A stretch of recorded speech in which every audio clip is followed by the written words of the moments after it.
What's up, everybody? It's your host MA for Heat Blogspot, and well, it's Friday, November 14th, I believe. Yes, no, 13th. Today's Friday 13th, so no bad luck. But it hasn't been bad luck because there's so many Heat news coming out today, this afternoon. It's crazy. I can't wait to share with you guys. It's not going to be a long video, I promise, but there's some news I got to share with you guys that the Heat dropped. Maybe you know already, maybe you don't, but I'm going to share it with you. Thanks for joining me. Thank you so much, guys. Thank you again. You guys are blowing it up. I can't believe it. I appreciate all the help. It is awesome. Yes, it's great. Remember, guys, like, subscribe, follow, all that good stuff. Please share if you can. Leave some comments. Let me know what you're thinking. Give me some questions. It's all good. Email me, heatblogspot@gmail.com. Thank you. Facebook, Twitter, also can be found at heatblogspot. I appreciate you guys. I appreciate it. Now, let's get into the meat and potatoes of this, because today is just Heat news after another. Heat news after another. So let's get to the first one. So, guys, I don't know if you heard yet, but Goran Dragic came out today saying that he is fully recovered from his injury, the plantar fasciitis, whatever you want to pronounce it. He is healed. He is ready to go. He said he's coming back. Of course, though, he has a desire to come back to the Heat, but is listening to other offers. That hurts. It hurts me to say that, but guys, you know, he was a great piece to our puzzle. Of course, he's going to get interest from other teams.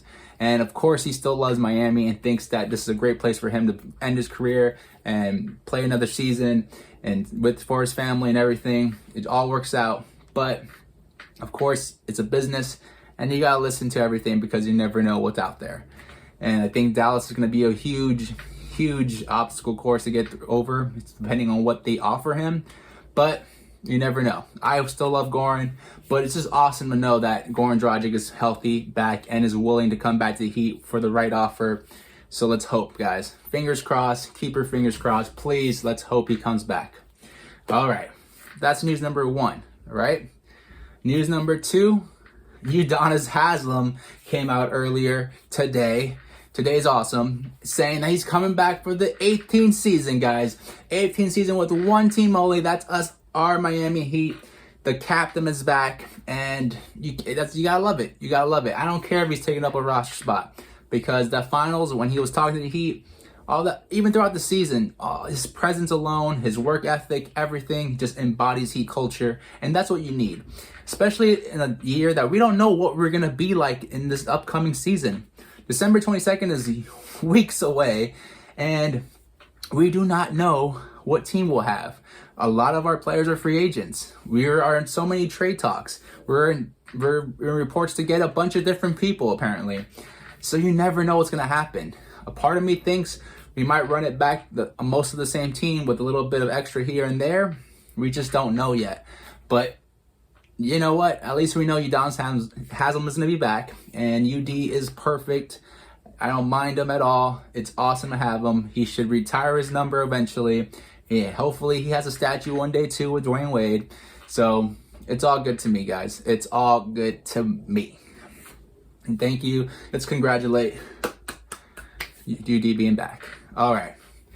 Now, third piece of news, and it's my favorite piece of news because this guy was one of my favorite Heat players back in the day.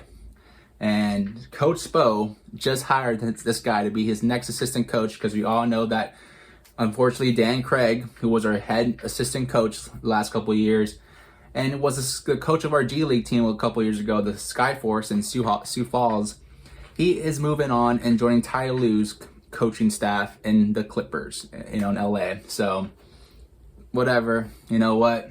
There's another Heat alum moving on to things, and it just shows how great the organization of the Miami Heat is, because all we do is grow great professionals in every sense of the word, from players to front office to coaches. We do it all. So great for Dan Craig.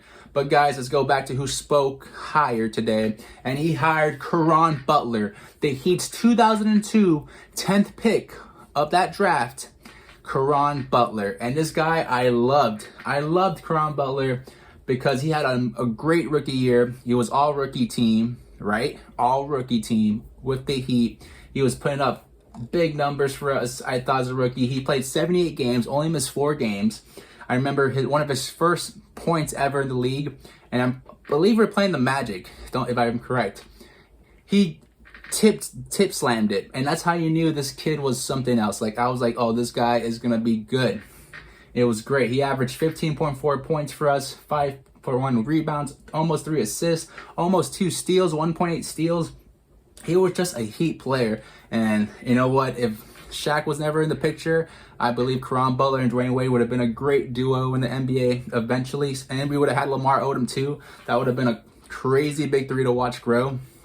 But it doesn't happen. Of course, he plays another year with us. He had his first 2 seasons with us. And that 03-04 season with Lamar Odom, with Brian Grant, with Rafer Alston, with Eddie Jones, with Dwayne Wade, it was freaking sick.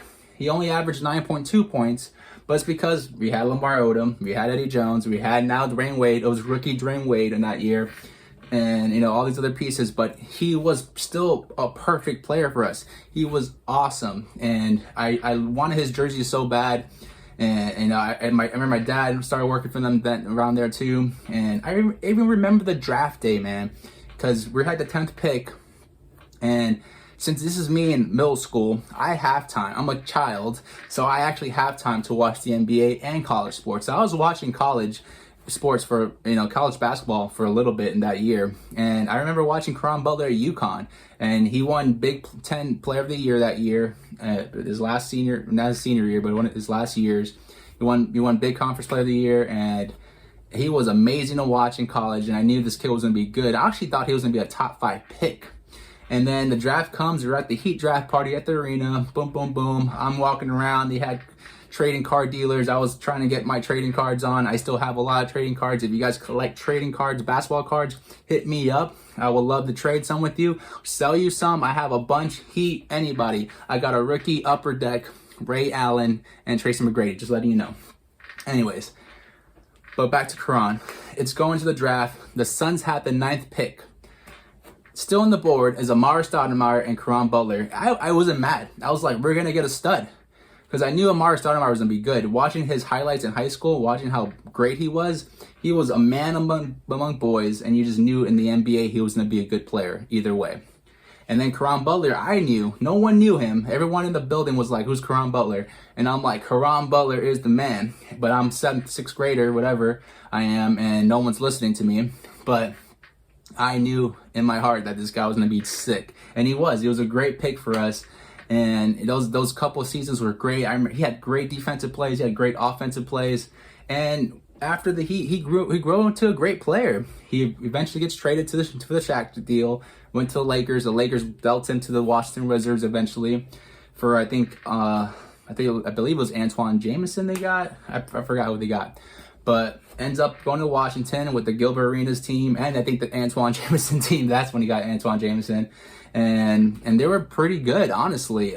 He was an All-Star in 07 and in 08, a 2-time All-Star. I mean, he was really good. He put up numbers: 19.1 points that year, 20.3 points the next year, 20.8 points the other year. Like, he kept getting better and better and better, and you can just see there's going to be a good player. And then another thing is he was actually part of that 2011 Dallas Mavericks team that beat us in the finals. But I'm never mad at that finals. When I look back at that, I'm happy we lost to the Dallas Mavericks. 1, because I respect Dirk Nowitzki, and 2, because I respect Caron Butler, and 3, because I respect Sean Marion. They had 3 legends on that team. Oh, and Jason Kidd. Like, that whole team was legends that deserved a championship. And if we're going to lose to a championship to a team, I'd rather lose to a team that deserved it, that had players that deserved to win a championship, that did many things for the game of basketball throughout their career, and the only thing they were missing was that championship. So Caron Butler being part of that team only made it that much sweeter to take. Like, it was like, here's some medicine, but and it tastes bad, but here's a little bit of honey to make it go down smoother. And that's what it was. It was like honey on top of bad medicine, tasty medicine, to let it go down smoother through your mouth. And it was awesome. Fortunately we lost, but at least these legends, especially Caron Butler, who was to me, he's still a Heat legend. If you are a diehard fan, have been watching them through the thick and thin from back in the day to now, then you know this guy was awesome. And you know he was a great player, and he was going to blossom to something special if you would have kept him. But whatever. But now he's back. He's back home to Miami. Coach Spo's got him, and I think he's going to be a great mind. He's been all over the NBA. He's not only played for Washington, LA, and Miami. He played for Dallas. He played for the Clippers. He played for Milwaukee. He played for the Thunder. He played for Detroit, and he played for Sacramento. So he's been all over. So I'm sure his mind has absorbed so much. And he's a really good guy. A lot of players have a lot of good things to say to him. He's a really good guy around the league. So I just know that he's going to click well with our roster. He's going to make sure everyone embodies Heat culture. And remember, he was a great defensive player. I mean, in his career, he averaged 1.3 steals. So you know that this guy was all about the defense. All about the defense. And he's just going to be great. Look at his free throw shooting. He was awesome. 84% career free throw shooter. You know, 3-point shooting, he was let's see here, a 34% career 3-point shooting. That's pretty good. Like, he was a good player, guys. I mean, if you haven't watched any of those highlights of him, especially Heat time, I hope there's a video. Someone do make a video, if not. But he was great to watch, and it's going to be a great addition to our team. And I just want to congratulate Coach Spo and the Heat organization to bringing back another legend, bringing back another part of the family back home, and making sure he's in the right spot to grow, and make sure we are in the right spot to make sure we grow and go after that championship next season. That's only going to start a couple weeks away now, guys. Couple weeks away. Now, the final thing I want to talk to you about is now there's reports coming out that Danilo Gallinari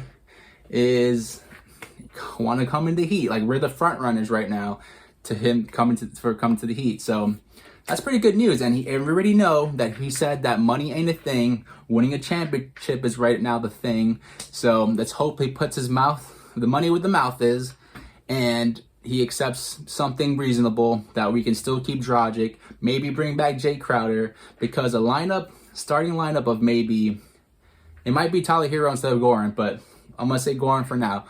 Let's say Goran Dragic, Jimmy Butler, Jay Crowder, Danilo Gallinari, and bam.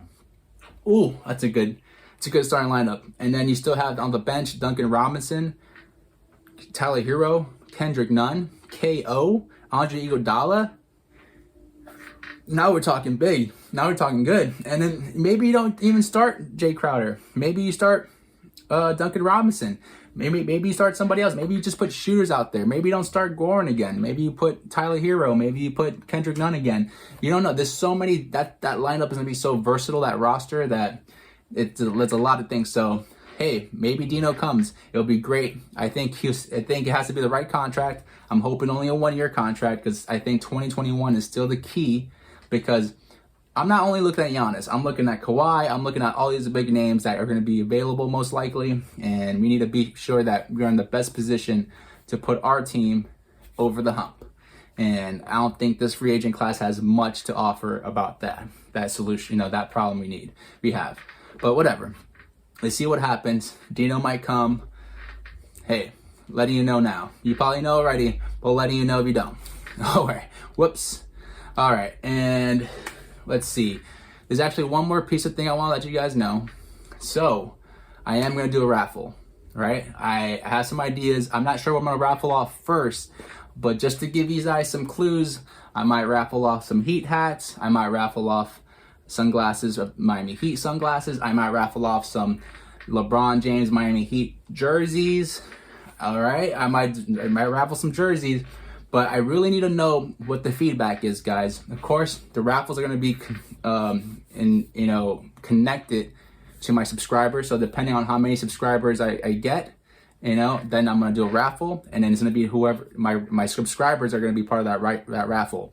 So if you guys are interested and you guys are liking what you're hearing, please let me know so I can start getting this rolling. Some of this requires some time, energy, and money to get started. So if you guys are down, you guys want to do this, let me know in the comments, please, and we'll get this started. We'll get this ramped up. So, boom. And one more thing I want to let you guys know, get excited about. Pretty soon, I'm going to do an episode on the Heat's greatest rivalry, and that's the Heat versus Knicks late 90s rivalry. It's going to be my good friend Nick, and it might come out next week, and it might not. We'll see.